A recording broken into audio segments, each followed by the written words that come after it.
Bom, vamos dar início a um estudo com o tema "E santificarei o meu santo nome que foi profanado entre as nações". Está escrito isso em Ezequiel 36, 23. E sabemos que o Eterno está restaurando todas as coisas acerca do seu reino, acerca da sua própria imagem, acerca da sua pessoa, da sua identidade. E isto inclui a santificação do seu nome, o qual foi profanado entre as nações, como está escrito em Ezequiel 36, 23. Ele disse que fará isso, então ele fará isso. E eu quero começar dizendo que você tem a liberdade de julgar todas as coisas, julgar o que você está ouvindo nesse momento, ou o que você está lendo por meio do estudo em PDF. Então você é livre para julgar todas as coisas, não para julgar-me como pessoa, mas examinar de acordo com as Escrituras isso que você está obtendo quanto um estudo. Bom, Ezequiel 36, 23 nos diz assim: vindicarei a santidade do meu grande nome que foi profanado entre as nações, o qual profanaste no meio delas. As nações saberão que eu sou o Senhor, diz o Senhor Deus Elohim, quando eu vindicar a minha santidade perante elas. Bom, o nome do Senhor foi profanado entre as nações. E a palavra profanar é halal. Significa poluir, contaminar, adulterar. Ou seja, o nome do Eterno foi adulterado, foi manchado, foi misturado. E não profanar o nome do Eterno é um mandamento. E esse mandamento foi quebrado por Israel durante os anos. Bom, em Levíticos 18, 21 nos diz assim: e da tua descendência não darás nenhum para dedicar-se a Moloque, nem profanarás o nome de teu Deus, eu sou o Senhor.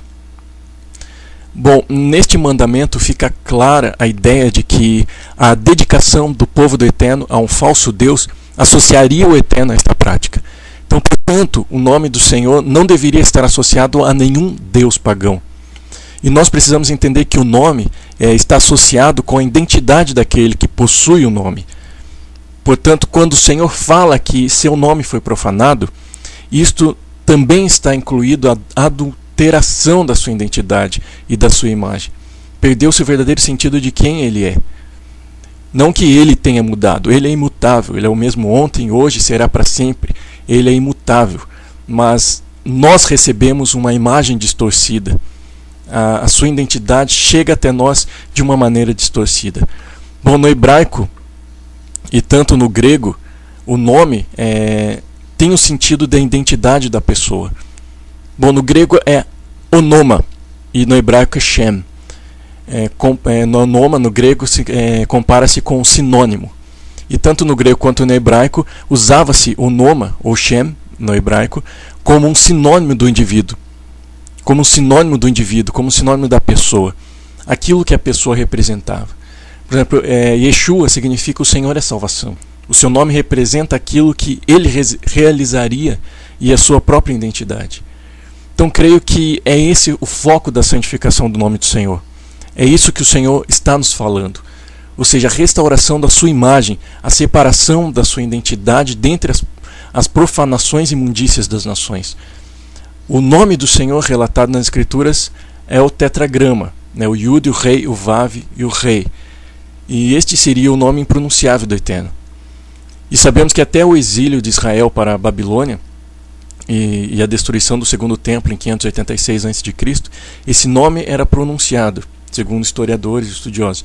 E até por isso o Senhor fala que o seu nome foi profanado no meio das nações, nas quais Israel foi. E isto pode ser referência à Síria, o cativeiro da Síria e o cativeiro da Babilônia. Porém, depois da Babilônia, o nome deixou de ser pronunciado. Creio que até mesmo pelo zelo que eles obtiveram depois do cativeiro. Eles voltaram no cativeiro terrível e não queriam voltar para lá. Então, eles adquiriram um zelo excessivo, um temor excessivo. E esse temor por esse temor deixou-se de pronunciar o nome do Eterno ou o tetragrama.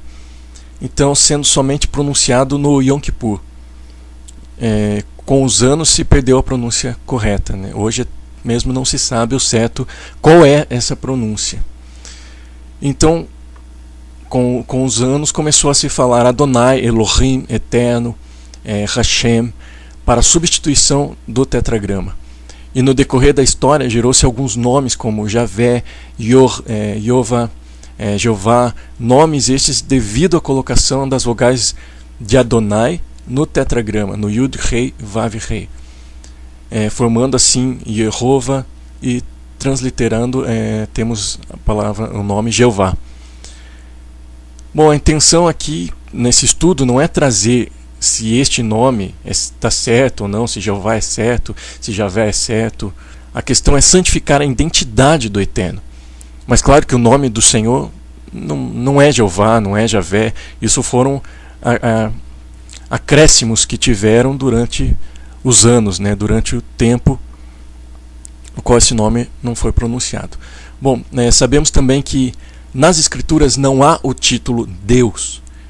Yeshua, os apóstolos e nenhum dos profetas chamaram o Eterno de Deus. Mas por que não chamaram? Porque Deus é um título pagão. Mas aqui eu torno a enfatizar, a questão não é apenas pronunciar algo, mas sim a restauração da identidade, da imagem de quem realmente é o Eterno de Israel. Bom, damos continuidade com o tópico com o título A Religião Unificada.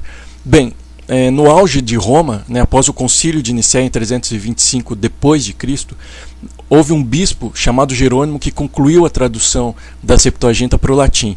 E havia neste tempo muitos esforços para que se houvesse uma religião unificada, gerando assim então um controle sobre o povo, porque quem controla o povo tem o poder sobre o império. E esta versão feita por Jerônimo, segundo relatos de estudiosos e até mesmo no seu próprio livro, Jerônimo, o tradutor da Bíblia, houve muitas adulterações, mantendo de uma certa forma o politeísmo romano e grego para que os pagãos pudessem adentrar e serem atraídos na nova religião e não haver tantos problemas ou tantos impedimentos para que eles pudessem entrar nessa nova religião. Então, e um exemplo de como ocorreu lá é o que ocorreu aqui também no Brasil colonial, onde tiveram muitos sincretismos. Por exemplo, Maria do catolicismo se tornou Iemanjá do candomblé. Então, nessa Septuaginta, na versão grega, que é a versão grega dos livros do chamado Velho Testamento, do Tanar, eles foram escritos por judeus que estavam no período helênico, no século IV ao século I a.C. Então, considerado por alguns como a primeira globalização, o período helênico, onde havia a mesma moeda, a mesma língua, os mesmos valores. Bom, e esse período helenístico, para você entender um pouco mais, é quando a Judéia passa a ser controlada pelos gregos. Após o domínio persa, que finaliza no século IV, a Judéia passa a ser controlada pelos gregos. O Império Macedônio, formado por Alexandre o Grande, dominou a Palestina com o objetivo de difundir a cultura grega. Há relatos que a parte da tradução mais fiel, dessa tradução mais fiel da Septuaginta, seja a Torá ou o Pentateuco, que são os primeiros livros da Bíblia. E talvez assim ocorreu por causa do grande zelo de Israel para com a Torá e o mandamento de não se acrescentar nem tirar nada desses livros. Então, nesse período helênico, onde prevalecia a cultura grega, pode ter ocorrido algumas influências gregas também nas traduções dos demais livros e escritos fora do Pentateuco. Podem ter ocorrido. Bom, e algo interessante é que este desejo que moveu o surgimento de uma religião unificada no auge de Roma pode ser visto em alguns reflexos no grego do Novo Testamento, dos escritos do Novo Testamento da Brit Hadashah, onde, por exemplo, temos nomes de deuses gregos como Cronos, que é um deus grego, pai de Zeus, que engoliu seus filhos e estes filhos ficaram vivos em seu ventre. Zeus, porém, conseguiu escapar de ser engolido por seu pai. E, fazendo uma observação a respeito de Cronos, Cronos se refere ao tempo humano. E daí nós temos a palavra cronológico. Então, se pensarmos assim, o tempo engole seus filhos.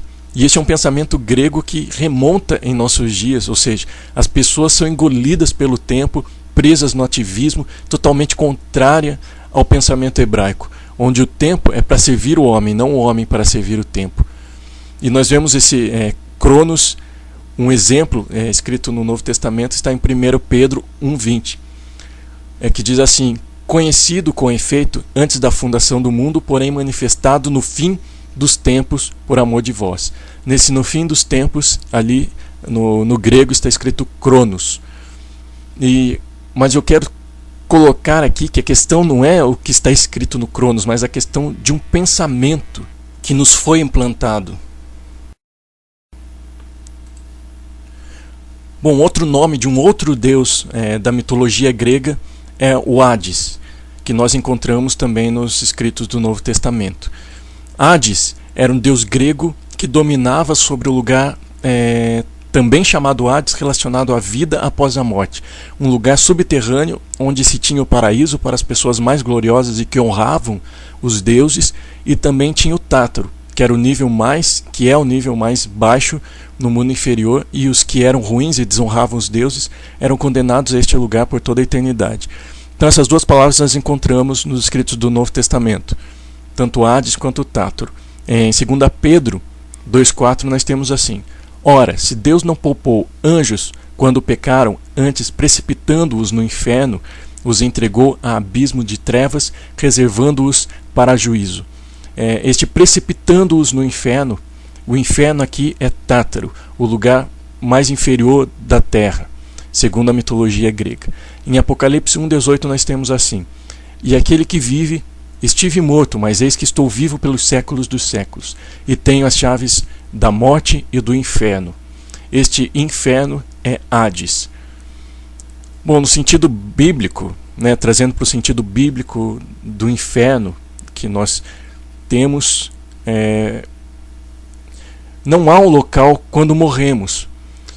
No hebraico é Sheol, a qual é traduzida por inferno em nossas Bíblias, mas na verdade significa sepultura. Nas Escrituras temos a ideia de que aqueles que morrem vão para o Sheol, ou seja, para a sepultura, ou torna ao pó, como assim fala em Gênesis 3,19 e Eclesiastes 3,20. Estes dormem esperando a ressurreição dos mortos, segundo Shaul, Paulo nos diz em 1 Coríntios 15 e Daniel em Daniel 12:2. E segundo as Escrituras, a primeira morte é a morte física natural e a segunda morte é a morte espiritual e eterna, de acordo com Apocalipse 26. E aqueles que ressuscitarem na primeira ressurreição reinarão com o Messias por 1000 anos e não provarão a segunda morte. E estes são bem-aventurados. E a segunda ressurreição é onde o mar e a sepultura darão seus mortos. E estes serão julgados por suas obras e, se não forem encontrados no livro da vida, provarão daí sim da segunda morte, sendo lançados no lago de fogo e enxofre juntamente com o diabo, o falso profeta, a besta, a sepultura e a morte. Apocalipse 20, 10 a 15. Bom, Yeshua faz referência a este lago de fogo, fazendo uma analogia com o lugar que havia em Jerusalém, chamado Rinom ou Gena.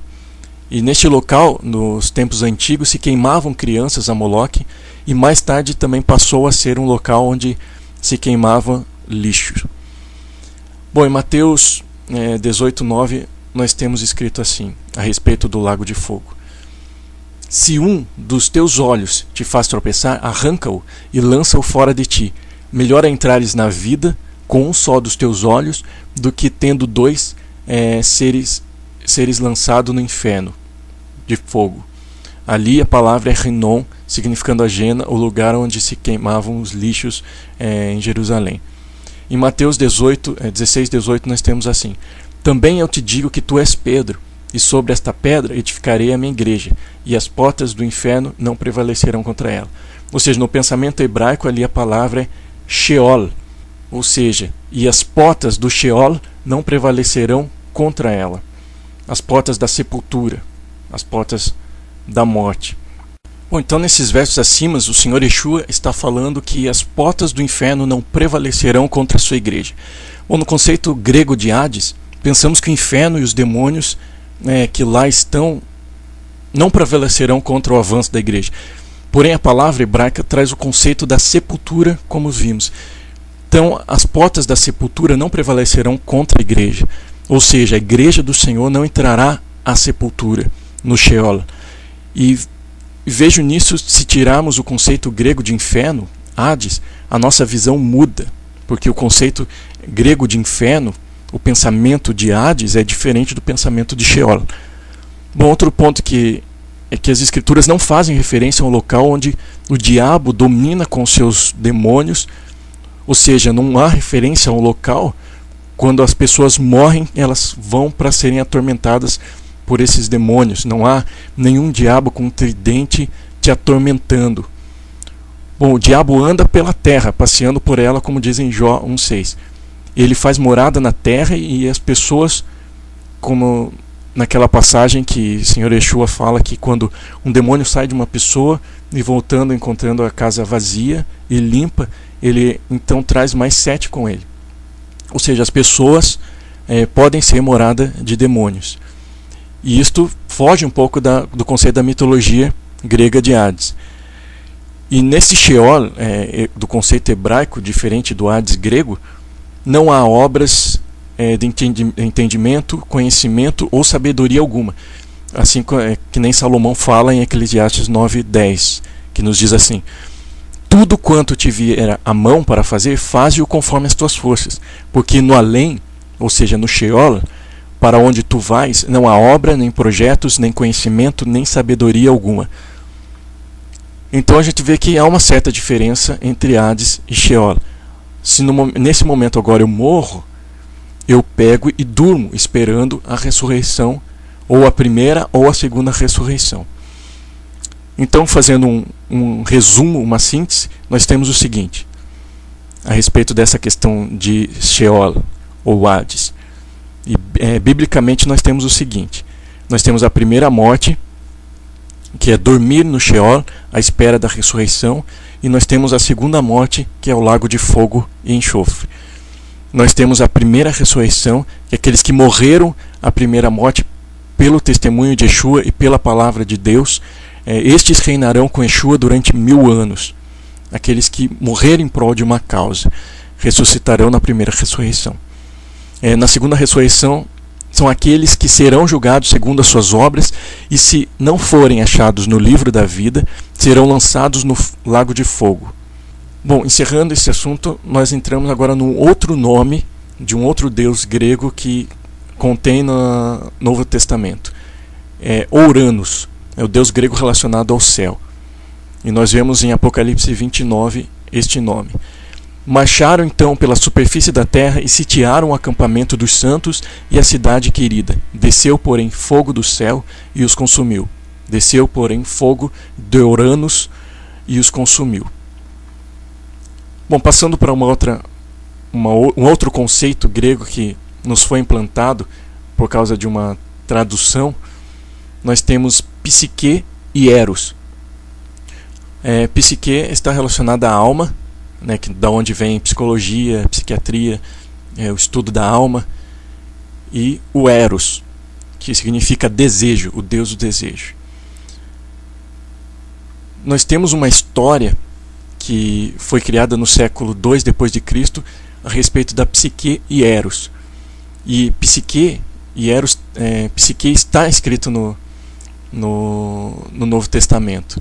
Então esse pensamento também pode ter nos influenciado quanto à questão da nossa alma, a questão dos nossos sentimentos, a questão das nossas vontades. Bom, em suma, a história da psique e eros é a alma em busca da imortalidade no desejo.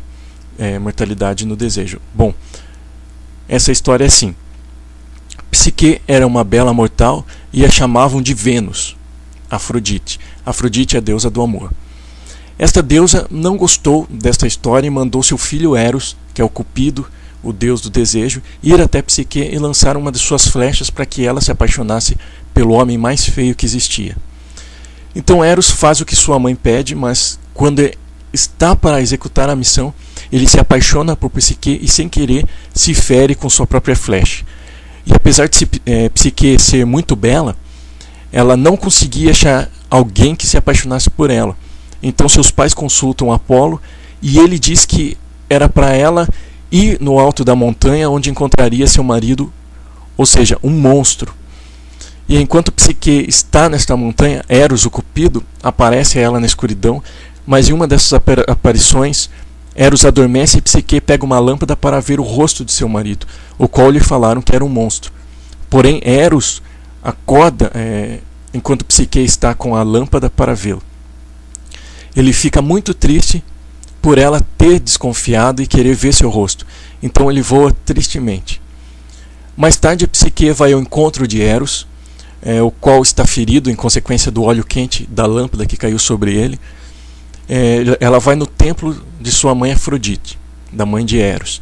Mas Afrodite a recebe rispidamente e ainda dá a Psique 4 tarefas a serem executadas para que ela possa encontrar Eros. Então a Psique cumpre essas tarefas, mas na última, quando tem que ir ao Hades para pegar uma caixa com a beleza de sua esposa, ela é tentada a abrir a caixa, mas ao abrir cai um sono profundo. Então Cupido, já recuperado, acorda a Psique e adverte a respeito da sua curiosidade novamente. E após isto, eles foram até Apolo, o qual tornou Psique imortal, e eles casaram e tiveram um filho chamado Prazer. Bom, essa história é uma história sintetizada de Psique. Você pode encontrar no livro De Ouro da Mitologia, escrito por Thomas Bulfinch. Página 99 a 111. Então eu vejo nesse conto grego um pensamento que percorre até os nossos dias. Sem dúvida que os contos de fada podem ter surgido dessa história, da Bela Adormecida, o Príncipe Encantado. Mas a questão é que vejo aqui a Psique, que é a alma humana, representa a alma humana, em busca do Deus chamado desejo, um Deus perfeito e imortal. A alma, assim eu vejo então que a alma, esse pensamento traz o seguinte conceito para nós. A alma busca satisfação e imortalidade no desejo, gerando assim um prazer. Este é um pensamento em que a maioria do mundo ocidental vive. Os homens querem saciar as almas buscando seus desejos, e esses desejos podem se enquadrar em muitas coisas, como a busca de uma pessoa, bens, a busca por fama, a busca até mesmo por um ministério. Então, ao buscarem satisfazer esses desejos, tem dentro de si encontrar o prazer e a felicidade. Mas as Escrituras falam que o homem nunca se satisfaz em si mesmo. Nós podemos ver em Provérbios 27 e 20. O inferno e o abismo nunca se fatam, e os olhos do homem nunca se satisfazem. Eclesiastes 6, 7. Todo o trabalho do homem é para a sua boca, e contudo nunca se satisfaz a sua cobiça. Isaías 55, 2. Por que gastais o dinheiro naquilo que não é pão, e o vosso suor naquilo que não satisfaz? Ouvi-me atentamente, comei o que é bom, e vos deleitareis com finos manjares. Bom, lógico que o Senhor nos dá o que precisamos e, como um bom pai, se agrada em conceder alguns desejos. Mas a questão é o foco da busca, a busca da satisfação, da nefesh no hebraico, que é a alma no hebraico. Nas Escrituras as Escrituras não está focada nos bens, na fama, em pessoas, em desejos, mas sim toda a busca do homem está focada no reino do Eterno e a sua justiça. Nas Escrituras nos falam que a busca do homem deve ser pelo reino do Eterno e por sua justiça. Mateus 6,33 nós vemos assim: buscai, pois, em primeiro lugar o seu reino e a sua justiça, todas essas coisas vos serão acrescentadas. Ou seja, tudo vai ser acrescentado pela busca do reino do Eterno e a sua justiça. Salmo 37, 4. Agrada-te do Senhor e Ele satisfará os desejos do teu coração. Salmo 38, 9. Na tua presença, Senhor, estão os meus desejos todos, e a minha ansiedade não te é oculta. Salmo 103, 5. Quem farta de bens a tua velhice, de sorte que a tua mocidade se renova como a águia. Então vemos que quando estou no Senhor, o meu coração deseja aquilo que está de acordo com o Senhor. Então os desejos são satisfeitos. Também vemos que os desejos devem estar na presença do Eterno.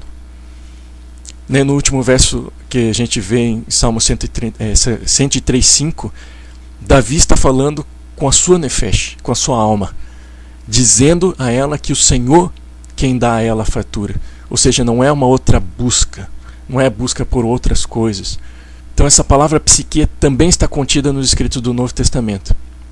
Então quando os gregos liam, eles já tinham a mentalidade do que significava psique e todo um conceito a esse respeito. E este conceito foi percorrendo até mesmo dentro da igreja. Então é algo muito lógico.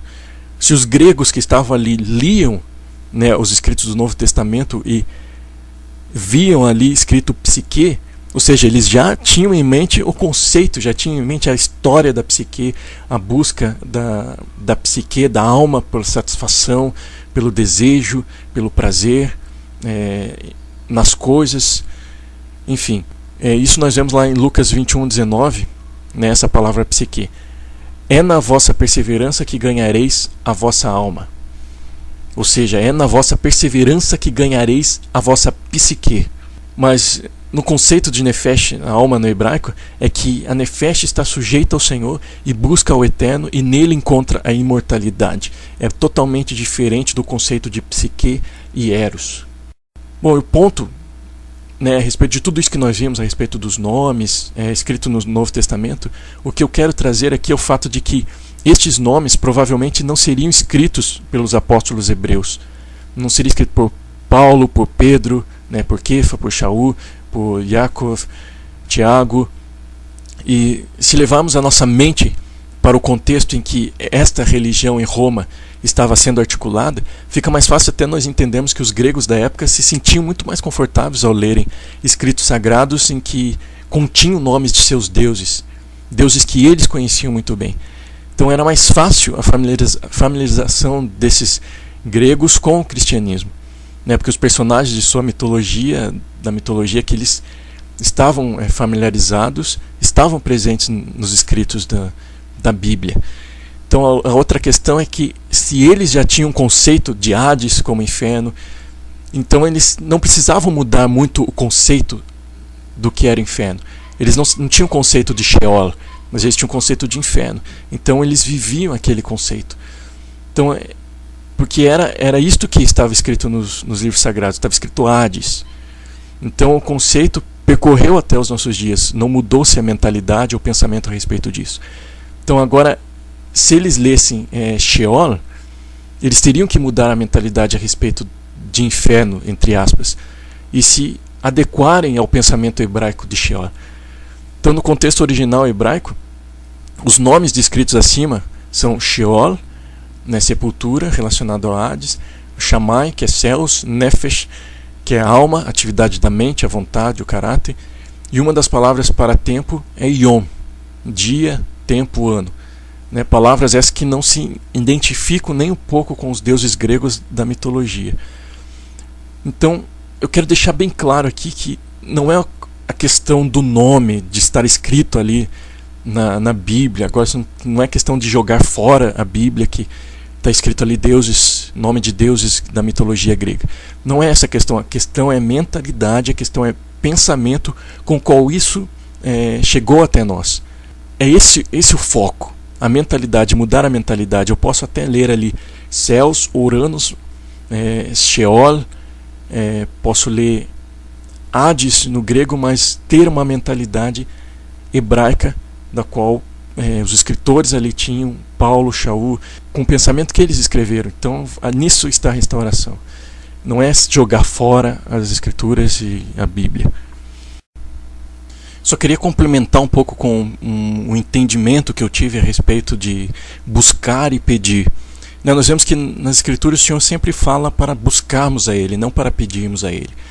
Há uma busca que o homem precisa fazer, como nós já vimos: buscar o Senhor, o seu reino e a sua justiça, buscar ao próprio eterno e pedir as outras coisas. O Senhor diz para nos dar o direito de pedirmos o que quisermos, mas não buscarmos o que quisermos. Porque eu estava pensando certo dia, e por exemplo, se eu tenho algo na minha mesa e o Senhor diz: busque aquela caneta que está naquela mesa. Eu preciso fazer o quê? Levantar da onde estou, caminhar até aquela mesa para então pegar aquela caneta. Mas agora se ele fala, pede aquela caneta, ou seja, o que eu devo fazer? Eu fico no local onde estou, no lugar onde estou, não me movimento E ele pega, então, ele me traz aquilo. E com relação à busca, se eu vou buscar, os meus olhos estão naquilo a que eu vou buscar. Ou seja, os meus olhos estão na caneta. E se eu peço, os meus olhos necessariamente não precisam estar na caneta. Então, eu vejo algo muito importante aqui, porque o Senhor fala para nós buscarmos a Ele e não as demais coisas. As demais coisas são nos acrescentadas. As demais coisas podemos pedir e são nos dadas. Mas, então, porque se eu busco as outras coisas, em vez de pedir, quer dizer que os meus olhos estão fixos nas outras coisas e não no eterno. Por isso eu devo buscar o eterno, porque os meus olhos vão estar nele e pedir as outras coisas, e não o inverso disso. E entrando agora na questão do surgimento do título Deus, que nós veremos nessa parte deste estudo que é Deus, um Deus do panteão romano. Em Roma havia um panteão romano, que significa templo de todos os deuses, da onde surgiram as principais religiões pagãs europeias e orientais. E é neste panteão que havia um ser supremo chamado Deus, conhecido como a divindade do céu iluminado. Então, neste panteão, conhecido como também panteão proto-indo-europeu, era governado por essa divindade Deus, que era o patriarca dos demais deuses. Nesse ponto gostaria de fazer uma citação a respeito dessa questão da onde veio tudo isso. Alguns historiadores apontam que toda essa questão do Deus Sol, tudo isso veio de Babel. Bom, então, curiosamente, a maioria dos estudos arqueológicos e antropomórficos apontam para a origem do panteão proto-indo-europeu como tendo origem na região do Irã e Iraque, sendo o zoroastrismo a religião mais antiga derivada desse sistema religioso. Ou seja, todos os caminhos dessa religião primitiva apontam para Babel, o berço de Satã e de toda a sorte de abominações aos olhos de Adonai. Essa religião, ao que sabemos pelos relatos bíblicos, possivelmente tem origem no sistema religioso de Nimrod, Semiramis e Tamuz. A adoração a Mitra, o deus Sol, que era um dos filhos de Deus no panteão proto-indo-europeu, também tem sua origem neste fato. Essa citação é segundo Shaul Ben Tzion, do Ministério Torá Viva. Aí, se você estiver com a apostila nas mãos, você pode ver a imagem desse Deus, no lado esquerdo da apostila. É uma figura encontrada do século IV a.C., encontrada na Ucrânia. Bom, o nome dessa divindade sofreu várias derivações em algumas regiões. Por exemplo, em sânscrito era conhecido como Diaos, nos Balcãs era conhecido como Dievas, na região Gaul torna-se Diaspater, e no grego ficou conhecido como Zeus, na região da atual Alemanha como Thias, e no latim inicialmente Jove Pater, que da onde surge Júpiter. É uma derivação de Deus Pater. E posteriormente, então, chegou até nós como Deus. Deus era, portanto, o nome próprio do ser supremo do panteão romano, conhecido como o pai de todos os outros deuses, o Senhor da Luz. Assim como Zeus na Grécia, Deus, ou Júpiter, era o mais adorado entre as divindades do paganismo romano. Então, portanto, o Eterno de Israel não é Deus, não é Deus, não é Zeus, pois nas escrituras hebraicas não há este título. Nos escritos gregos foi acrescentada a palavra Theos, que é Deus, e que era também o nome de Zeus, o grande Deus da Grécia. E é com toda certeza que Shaul, nunca chamou o Senhor de Theos, pois se assim ele fizesse isso, estaria chamando de Zeus, estaria chamando o Adonai, o Hashem, o Eterno de Israel, de Zeus. E essas três palavras possuem a mesma fonética: Deus, Theos e Zeus. Zeus, na forma nativa, Theos forma a palavra Deus. Então, por isso que nos escritos judaicos Deus está com aquele tracinho, D tracinho, o S, para indicar que a referência não é a um Deus pagão, não é a Deus, não é a Zeus, mas se referindo ao tetragrama, ao Eterno de Israel. Mas com respeito a tudo isso que a gente acabou de ver brevemente, nós não nos importamos muito e na maioria das vezes achamos que é um radicalismo e que não tem nada a ver essa questão do nome de Deus, se é Zeus, mas algo muito simples, em que podemos perceber que houve uma influência grega na questão da nossa identidade do Eterno de Israel, na questão da pronúncia da palavra Deus. Quando pronunciamos Deus, a nossa mente associa a imagem de quem? É o Eterno de Israel ou é Zeus?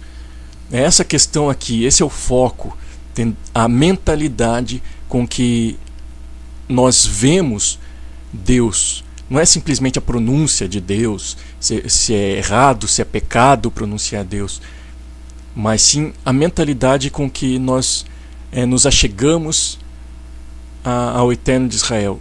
Deus realmente é o Eterno de Israel. Quando nós falamos com Ele, nós associamos a identidade do Eterno de Israel. Talvez você já tenha ouvido falar uma frase desse tipo: cuidado que vai cair um raio na sua cabeça, ou Deus vai mandar um raio sobre você. Quando você faz algo errado, talvez você já tenha ouvido alguém falar isso para você. Mas da onde vem esse pensamento? Da onde que surge essa frase? Qual Deus que está sendo referido quando é dito isso? Em um documentário do Story Channel com o título Confronto dos Deuses, Zeus, então Tom Stone, nesse documentário, comenta que quando as pessoas faziam algo de errado, elas tomavam muito cuidado para que Zeus não as atingissem com o raio, pois o raio é o maior símbolo do poder de Zeus. Quem já não teve a imagem de Deus com raio nas mãos e pronto para lançar sobre a terra? Talvez você mesmo que está ouvindo nesse momento esse estudo ou lendo a apostila, você já teve essa imagem na sua cabeça de Deus, de um Deus assentado num trono com barbas brancas, com um raio nas mãos. Essa é a imagem de Zeus. E nisso a gente pode ver claramente que nossa mente está ainda muito ligada à Grécia, a Roma, do que em Israel. Então, mas quanto ao nome de Deus, acabou se tornando um título para as divindades, e hoje é comum falar Deus. E vemos que também esta cultura de associar Deus com um único Deus se tornou ordinário em nossos dias. Por exemplo, se eu vou a um terreiro espírita, eles têm Deus como sendo o mesmo Deus dos católicos, dos evangélicos, dos judeus. Quantos de nós já ouvimos Deus é Deus é o mesmo? Todos acham que estão se referindo ao Deus da Bíblia, mas será que é mesmo o Deus da Bíblia? Então é este pensamento que dificulta a nossa visão da verdadeira identidade do Eterno, e assim também interfere no nosso relacionamento com Ele. Entende como a identidade dele acaba se misturando com Zeus, a forma que ele age, nós associamos a forma da mitologia de Zeus, e isso vai nos afastando da verdadeira identidade dele, como ele age, como ele fala, como ele se relaciona. Então é isso que é importante, não a questão simplesmente de não pronunciar Deus ou Zeus, ou de só falar Elohim, Hashem. Lógico que se eu falar Elohim, Hashem, isso me conecta muito mais com a identidade do Eterno de Israel, do que simplesmente falar Deus. Mas isso não é o foco da importância disso, mas sim, como já foi falado e até parece ser repetitivo, é a questão da mentalidade, a questão do pensamento com que nós relacionamos com o Eterno de Israel. Quem ele é, quem ele realmente é. E aqui eu gostaria de lembrar aquilo que nós vimos com relação aos nomes dos deuses que foram escritos. Ou seja, os gregos que liam, eles tinham um certo pensamento a respeito do Hades, a respeito do Uranus, da Psique, como nós vimos. Então acontece a mesma coisa com a questão do Theos. Ou seja, eles liam aquilo, por exemplo, Yeshua, filho de Theos. Eles entendiam, na sua maioria, que o Zeus, é o filho de Zeus. Zeus é assim, Deus age dessa maneira, Deus fala dessa maneira, Zeus fala desta maneira. Então essa era a maneira do pensamento que eles liam. E isso foi vindo de anos e anos, porque estava escrito até e não precisou mudar. Eles não liam a Elohim, Hashem, o Eterno de Israel. Eles entendiam de uma outra maneira, e isso chega até nós hoje com este pensamento. Então, na maioria das vezes, quando nós lemos Deus, ou pensamos em Deus, ou falamos com Ele, ou nos relacionamos com Ele, lógico, não generalizando, mas na sua maioria, temos um pensamento ligado à pessoa de Zeus, e não aquele Eterno de Israel, de Abraão, Isaac e Jacó. E é isso que precisa ser mudado. É essa inversão de valores que precisa ser mudado. E há um outro ponto quanto à profanação do nome do Eterno entre as nações. Primeiro, nós precisamos entender que no hebraico bíblico os títulos eram entendidos como nomes. Por exemplo, o Eterno teve alguns títulos, ou seja, alguns nomes, cada um relacionado a uma área específica do seu caráter. Por exemplo, Adonai Tsavaot, ou seja, o Senhor dos Exércitos. Adonai Rafa, o Senhor que cura. E havia um outro título, o qual está nas Escrituras, e este é El, da onde vem Elohim ou Eloá. Este nome tem o seguinte sentido dentro da tradição judaica: é aquele que é poderoso para estabelecer uma relação de amor. E na linguística é aquele que detém o poder. Era um nome que se refere ao Eterno de Israel, porém este nome acabou se misturando com os ídolos pagãos, e também passou a se referir a um ídolo cananeu como sendo do Deus Supremo. E este El foi, segundo a mitologia cananeia, o pai de Baal, que se assemelha muito com a mitologia grega de Cronos e Zeus. Ou seja, como El está para Cronos, Baal está para Zeus. Então, mas a questão é que El não é pagão. Veio do Eterno, veio do hebraico. E então por que foi misturado com o paganismo também? Bem, os cananeus são descendentes de Cã, filho de Noé, e este povo vivia nas margens do Rio Jordão, e houve uma migração dos amorreus e heteus para essa região, acabando então se misturando, havendo uma mistura de cultura e de religião. E o fato é que Cã, por ser filho de Noé, carregava o nome El do Eterno, o qual era adorado pelo seu pai, por Noé e seu povo. Mas com a mistura, El acabou também se associando com os ídolos dos amorreus e heteus.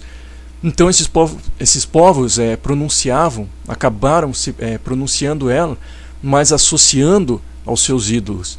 A imagem do Eterno, do Criador, acabou assim se fundindo com os outros ídolos pagãos.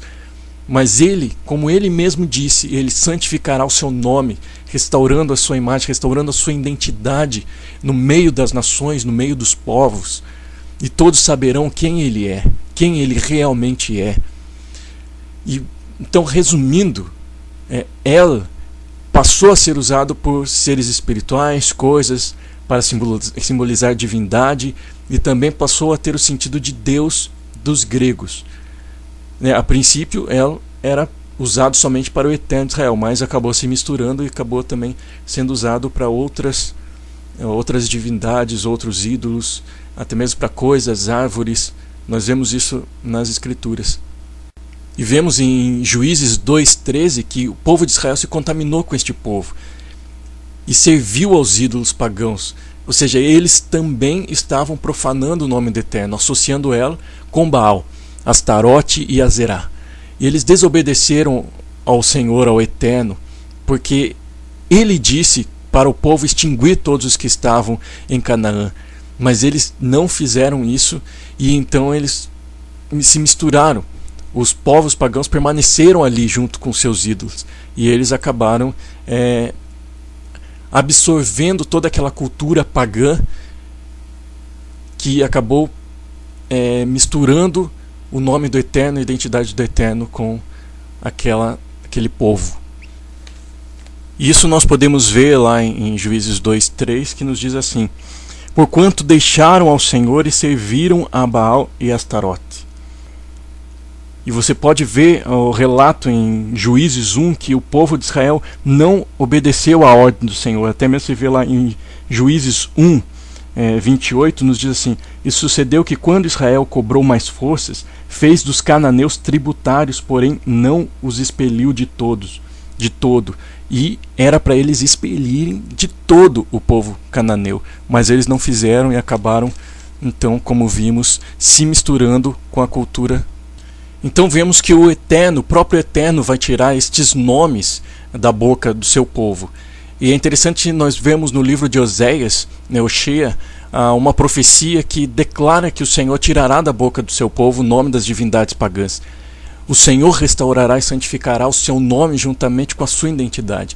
Então lá em Oséias 2, 16, 17, nos declara esta verdade. E naquele dia, diz o Eterno, ela me chamará meu marido, e não me chamará mais meu Baal, pois da sua boca tirarei os nomes do Baalim, ou seja, divindades pagãs, ídolos pagãos, e não mais se fará menção desses nomes. Ou seja, o Eterno fará com que nem seja mencionado esses nomes, ou seja, a identidade dessas divindades pagãs não estarão mais no meio do seu povo. Então, mas qual é a identidade do Eterno? Bom, como vimos, o nome está totalmente ligado com a identidade de alguém, né, com aquilo que a pessoa em si representa. Então, a santificação e restauração do nome do Senhor não é apenas o nome em si, como já vimos, como já falamos, mas é para deixar bem claro isso. Precisamos ter uma mente profética e entender a articulação, né, de um adversário em distorcer a identidade do Eterno. Pois se eu não sei quem ele realmente é, automaticamente eu também não sei quem eu sou, porque a minha origem está nele. E se a visão da minha origem está distorcida, a visão sobre quem eu sou também é distorcida. E nisto, consequentemente, a visão do reino de Deus, do reino do Eterno, é distorcida entre os homens. Mas então, voltando à pergunta, qual é a identidade do Eterno? Qual o seu nome como identidade? Não quero entrar aqui na questão de qual é o tetragrama, qual é o nome, e até porque eu creio que o Senhor é o Eterno, aquele que não tem fim, aquele que não tem começo, e nenhum nome em si cabe a Ele, cabe ao Eterno, aquele que não tem dimensões. Não há nenhum nome na terra onde o Eterno se encaixe completamente, mas Ele tem uma identidade. Bom, vemos nas Escrituras que Ele mesmo se declara como Deus dos Hebreus e Deus de Israel, Elohei Livrim Elohei Israel, e também como o Deus de Abraão, Isaac e Jacó, e este é o seu nome eternamente, ou seja, Elohei Avraham, Elohei Isaac, Elohei Yaakov. Portanto, a identidade daquele a quem, né, nós adoramos e trabalhamos para Ele é o Eterno dos Hebreus e não do panteão romano. Então nós vemos em Êxodo 3,15 o próprio Eterno falando a Moisés. Disse Deus, o Eterno, ainda mais a Moisés: ainda dirás aos filhos de Israel, o Senhor, o Deus de vossos pais, o Deus de Abraão, o Deus de Isaque e o Deus de Jacó, me enviou a vós outros. Este é o meu nome eternamente, e assim serei lembrado de geração em geração. Em Êxodo 3,18: e ouvirão a tua voz e irás com os anciãos de Israel ao rei do Egito e lhes dirás: o Senhor, o Deus dos Hebreus, Elohei Livrim, nos encontrou. Agora, pois, deixa-nos ir caminho de 3 dias para o deserto, a fim de que sacrifiquemos ao Senhor, nosso Elohim, nosso Deus. Isaías 41:17. Os aflitos e necessitados buscam água, e não as há, e a sua língua se seca de sede, mas eu, o Senhor, os ouvirei. Eu, o Deus de Israel, o Elohei Israel, não os desampararei. Então nós vemos nesses versos que o nome do Senhor diz respeito à sua identidade como Elohei Avraham, Elohei Isaac, Elohei Yaakov, ou seja, o Deus dos Hebreus, o Deus de Israel. Então não há como separar o Eterno de Israel dos Hebreus. Não há como separar aquele que muito se fala, se chama Deus dos Hebreus, porque ele mesmo se denomina assim, o Elohei Avraham, Isaac e Yaakov. Em outro estudo nós vemos que o reino de Deus, o reino do Eterno, está muito ligado com a questão de Israel, a restauração de Israel, até mesmo porque Yeshua fala num episódio a respeito da mesa no reino de Deus. E ele fala que estes que vão se assentar na mesa do reino de Deus, do Eterno, se assentarão juntamente com Abraão, Isaque e Jacó. Então não tem como separar essa questão. E lógico também que ao Eterno, aquele que não tem começo e nem fim, não cabe nenhum título, como já foi falado, ou uma identidade que caiba por completo. Mas preciso compreender que ele se denomina assim, Elohei Livrim, ou seja, o Eterno dos Hebreus, né? O Eterno quer santificar isso e restaurar essa identidade entre as nações, pois nisso nós o conheceremos, e não há conhecimento do Eterno fora de Israel, como já foi mencionado, e ele tem os seus meios. Antes de Israel, houveram homens que andaram com o Senhor, né, tais como Noé e Enoque, mas depois disso ele torna Abraão, o meio para que as nações da terra o conhecessem, né, em Gênesis 12. E através de Israel também se conhecesse o Messias, Yeshua. Então, talvez haja o questionamento, mas Yeshua não é o único caminho eterno? Sim, ele é. Mas o que quero dizer é que não há o conhecimento de Yeshua, do Messias, de quem ele realmente é, se não houver o conhecimento do seu contexto hebraico e sua origem, como promessa em Abraão, como semente de Abraão, como sêmen de Abraão, como descendência de Abraão. E a respeito então ao nome do Messias, a respeito do nome do Filho de Elohim, será que foi profanado também entre as nações? Bom, o nome de Yeshua também foi profanado, também se misturou, também a identidade do Messias se contaminou com ídolos pagãos, do modo que se misturou com o paganismo. O Senhor também santificará o nome do seu Filho. Eu não quero de modo algum ser dogmático, mas sim trazer um esclarecimento sobre o nome de Jesus. Que o Senhor abra o nosso entendimento para que a questão profética da santificação do nome, pois no seu reino, o seu nome será pronunciado no contexto santificado, sem manchas, sem alterações, sem adulterações. E quero também relembrar que o nome não está simplesmente ligado com a pronúncia, mas sim com uma identidade, que isso fique bem claro e frisado em nossa mente. Bom, o exemplo que gosto de citar é que Cristo e Messias significam ungido.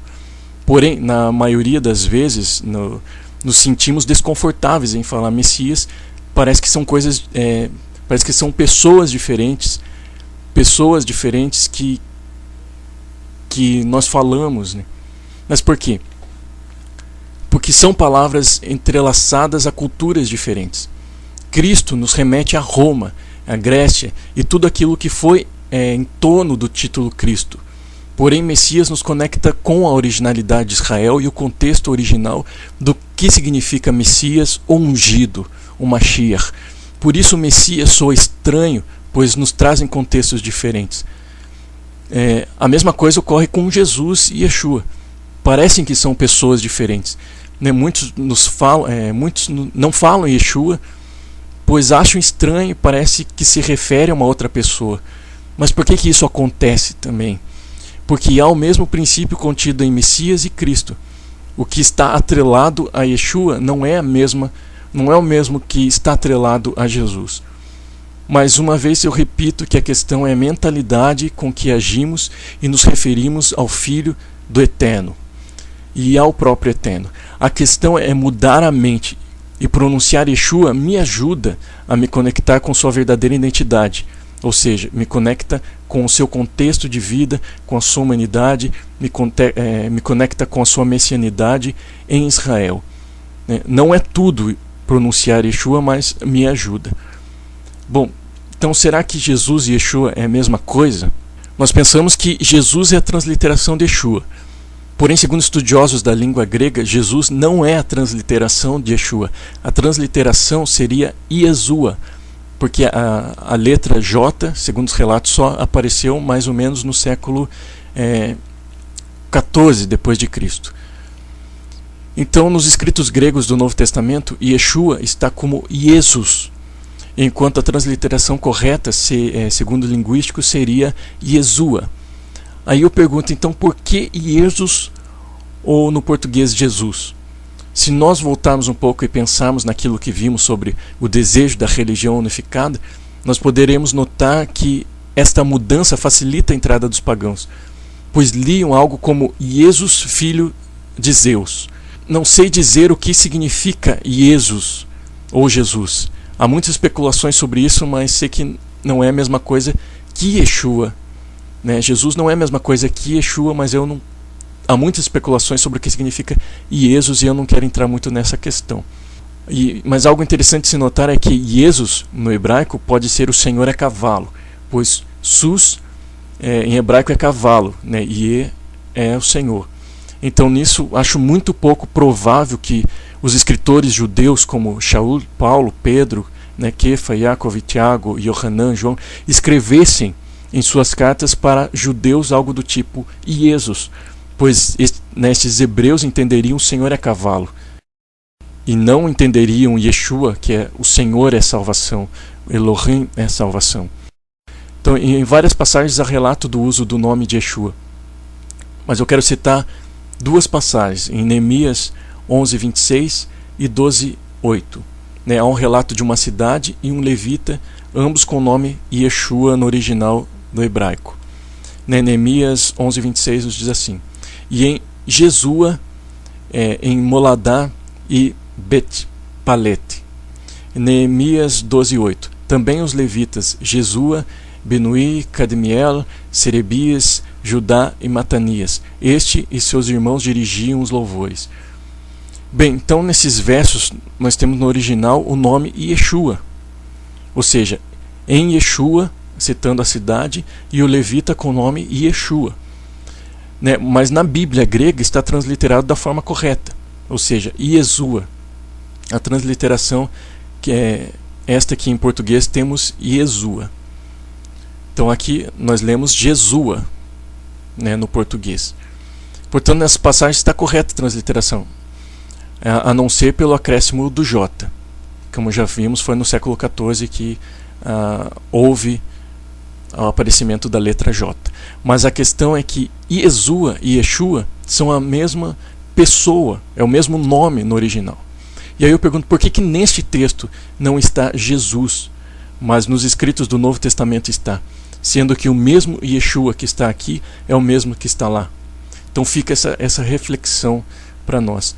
Mas particularmente eu creio na articulação do nosso adversário para que nos afastasse da verdadeira identidade do Messias, criando em nossa mente a figura de uma outra pessoa. Mas eu estou certo que, se não for pelo Espírito do Eterno, a Ruach HaKodesh, e uma mente profética, nós não conseguiremos alcançar o que toda esta artimanha maligna acarreta em nosso caminhar como Igreja do Santo de Israel. Há algumas evidências na história desta outra figura que foi criada em nossa mente.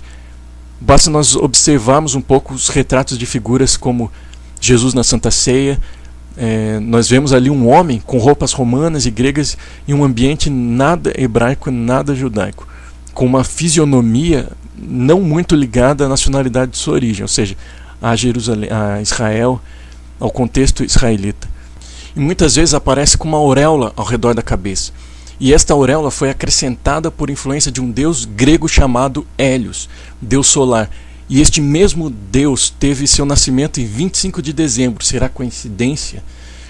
E o seu dia é o domingo. E até nós podemos notar isso no inglês. O domingo é Sunday, dia do sol. Sabemos que toda a história de deuses vem de muito antes da Grécia. E isto remonta, de acordo com historiadores, da época de Nimrod, o criador da Babilônia, segundo as Escrituras. Gênesis 10:10 nós podemos ver assim. Então, mas voltando ao Hélios, este, segundo a crença grega, voava em uma carruagem com 4 cavalos. E para vermos como houve toda esta mistura, há ainda nos dias de hoje, nos dias atuais, uma figura de Cristo relacionada a este Hélios na Basílica de São Pedro em Roma.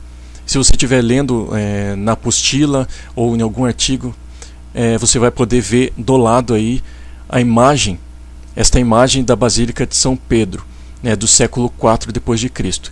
E nisso nós vamos perceber como era a imagem de Cristo e como Jesus se tornou uma pessoa bem diferente de Yeshua. Nessa figura nós temos Cristo com a auréola e a carruagem de Hélios. Ou seja, Cristo está ali cavalgando nessa carruagem que é um símbolo do deus Hélios. Até algo interessante que um dia eu estava vendo o documentário do Discovery Channel a respeito das 7 maravilhas do mundo, e havia a imagem de Zeus, que era uma das 7 maravilhas do mundo, em Constantinopla. E essa imagem de Zeus, durante os anos, acabou se transformando na própria imagem de Cristo. Até mesmo aquele que está fazendo o documentário, ele faz uma pergunta: como pode a imagem de um deus pagão se transformar na imagem de Cristo? E a respeito de tudo isso que vimos nesse breve estudo, eu gostaria de trazer agora algumas considerações finais. Bom, nós percebemos que o nome do Eterno, então, e de seu Filho foram profanados entre as nações e se misturaram, deixaram de ser puros. E há a promessa de santificação deste nome e de tudo o que o Eterno representa, ou seja, a sua identidade, a sua imagem. E de uma forma automática, quem vê o Filho, vê o Pai. Então assim Yeshua disse: e se o nome e a identidade do Filho estão misturados com as imundícias das nações, então o Pai também é visto de uma forma distorcida. E essa santificação faz parte da restauração de todas as coisas. Nós precisamos entender e compreender isso, que o Senhor está restaurando todas as coisas, trazendo ao estado de origem todas as coisas, e o seu nome, a sua identidade está ligada a essa restauração. Bom, creio que essa profanação da identidade do Eterno tem a ver com algo que aconteceu comigo também. Eu quero dar um exemplo a respeito disso. Talvez esclareça um pouco mais. Bom, eu canto e eu toco. E teve uma época na minha vida que eu ouvia muito um certo ministro chamado David Keelan. Talvez alguns conheçam. E por consequência de ouvir bastante, eu acabei tendo algumas características semelhantes, o que é normal. E alguns começaram a me chamar de Carlinhos Keelan. E depois de algum tempo isso começou a me incomodar, porque isto estava tirando a minha identidade, quem eu era. As pessoas se referiam a mim como Carlinhos Keelan, me associando ao David Keelan. Em outras palavras, quando as pessoas falavam comigo, elas me associavam a uma outra pessoa. E creio que seja mais ou menos isto que ocorre com o Eterno e o seu Filho. As pessoas falam com eles, falam com o Eterno, mas no fundo estão associando a uma outra pessoa e não vendo quem eles realmente são. Eles estão sendo associados aos deuses pagãos. Eu entendo que seja nisto a santificação, a separação do seu nome. Ou seja, o Senhor está desassociando o seu nome ao de outra pessoa. O foco não está em sermos dogmáticos quanto às pronúncias corretas. Pode isso, não pode aquilo, se deve fazer isso, se deve fazer aquilo. Mas o foco está na identidade, essa é a palavra, daquele com que nos relacionamos. Está na identidade do seu Filho e do seu Pai. E tudo isso que vimos é para desassociarmos o nome do Eterno com imagens e conceitos que não são verdadeiros quanto à sua pessoa. Então precisamos ter em mente aquilo que ele mesmo falou a respeito do seu nome. O Senhor, Deus de vossos pais, o Deus de Abraão, o Deus de Isaac, o Deus de Jacó. Ou seja, o Elohei Avraham, Elohei Yitzhak, Elohei Yaakov me enviou a vós outros. Este é o meu nome eternamente, e assim serei lembrado de geração em geração. Este é o nome dele para sempre, e assim ele será lembrado. Então lembremos do seu nome e de sua verdadeira identidade. O Elohei Avraham, Yitzhak e Yaakov, o Deus Elohim de Abraão, de Isaac e de Jacó. Então, para vermos o quanto isso é importante, nas Escrituras o Senhor sempre está se referindo ao povo que se chama pelo seu nome. Por exemplo, nós temos aquela passagem que ele diz: o povo que se chama pelo meu nome, clamar e orar e buscar a minha face, então eu ouvirei dos céus, mas que se chama pelo seu nome. Um povo que vive a sua identidade, que sejamos realmente este povo. Quero encerrar aqui com a oração a qual Yeshua nos ensina em Mateus 6:9. Avinu Sheba Shammai, Itekadash Shemerá, Pai nosso que estais nos céus, santificado seja o teu nome, separado seja o teu nome, venha a nós o teu reino. e seja feita a tua vontade, assim na terra como nos céus. Então que o seu glorioso nome seja santificado em nossas vidas, a maneira que nós o vemos, a maneira que nós nos relacionamos com Ele, a maneira que vemos a sua imagem, a sua figura, a sua identidade seja completamente santa e separada dentro de nós. Que o Eterno nos abençoe e abra o nosso entendimento para a glória do seu glorioso nome. E assim, Pai, eu oro ao Senhor para que cada um que estiver ouvindo, ou vendo, ou lendo a apostila também, possa ter o seu entendimento aberto pela tua Ruach, pelo teu Espírito, a respeito da verdadeira identidade do Messias, de Yeshua, a sua verdadeira identidade como Eterno, de Israel, como Pai. Senhor, que o Senhor santifique, que o Senhor revele toda a verdade. Não sejam minhas palavras, não sejam palavras de qualquer homem, mas seja o teu Espírito Santo trazendo convicção e testificação a respeito da tua verdade, porque é só o Senhor, é só a tua Ruach que conduz em toda a verdade. Então, assim eu peço, Senhor, e assim pedimos, em Yeshua. Amém. E Shalom.